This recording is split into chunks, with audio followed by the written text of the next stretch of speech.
turkey recipe. Yan, oh. Ang lambot, oh.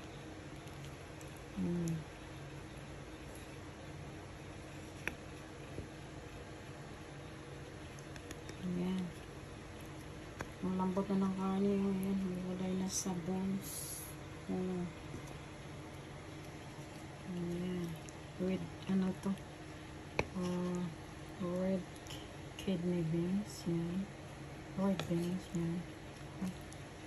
Humiwalay na yung meat sa bones niya. Sobrang lambot. Ayan, diba?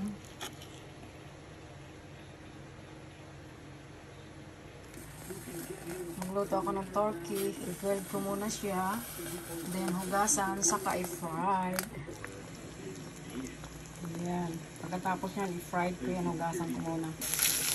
So, fried the garlic, red onion, white onion, ginger, and red kidney beans. All the soy sauce. Brown black pepper. Add the water and cook for 1 hour and a half. Add more red bell pepper, scallion leaves, and tomato. Lambot, oh. Hindi ako kumakain ng turkey. Yung kasama ko lang ang kakain nito. Mali ako lang nagluluto yan. Sarap mo. Tagaluto lang ako. Kung hindi ako kumakain nito. Turkey.